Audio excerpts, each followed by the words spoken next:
The American astronaut Edgar Mitchell once described the Earth from outer space as a sparkling blue and white jewel, a light, delicate sky blue sphere, outlined with swirling veils of white, amidst a thick sea of black mystery. Indeed, the Earth in space looks like a lonely sphere with neighbors separated by vast distances other than its one moon. More importantly, one can barely recognize the subtle details of the planet's geographical features except the wide oceans and its land mass surrounded by water.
From a distance, one cannot tell for certain that in that lonely planet lived billions of people going about their own ways day and night.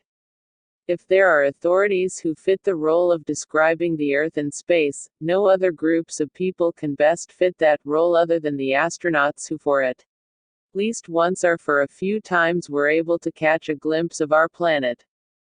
Aleksei Lenov, a USSR astronaut, said that the Earth was absolutely round, while American astronaut Charles Walker's attention was immediately caught by a panorama of brilliant deep blue ocean, with shades of green and gray and white, upon reaching outer space.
there are still countless others who had the rare opportunity to take a look at the Earth from such a distance afforded by the outer space.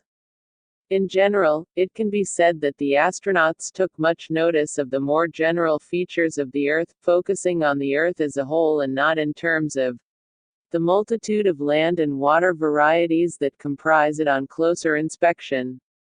That perhaps owes up to the fact that the view of the Earth from outer space barely gives the viewer a broader look at our planet.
Thus, the view of the Earth in space only affords us several aspects of the Earth to describe. For instance, one can easily recognize the seemingly boundless bodies of water occupying the larger regions of the Earth. Take for instance the prominence of the Pacific Ocean is commonly illustrated in numerous books, magazines and scientific journals. Since much of the Earth is covered in water, and much of the planet's water comes from the Pacific Ocean, it is only expected from astronauts to immediately take notice of the Pacific.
Satellite images also reveal how almost a third of the Earth is comprised of those vast quantities of sea water, thereby prompting observers to not fail to see the deep blue blanket of water surrounding the lands and the people. More importantly, perhaps it is only through the view from outer space are we able to see the drastic effects of every tree cut down and a whole range of rainforests razed by fires and human activities.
Although astronauts say there are still green parts of the Earth as the view from outer space reveals, it can hardly be denied that much of the parts of the Earth have remained the same over the past years, especially when the view of the Earth from the past is compared to what it is today.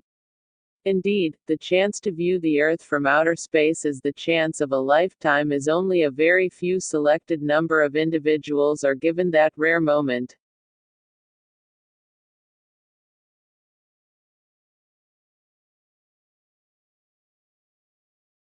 We may not be able to recognize the massive effect of these things right from the Earth, but from outer space one may not fail to acknowledge the largeness of the scale of environmental degradations which have occurred through the years.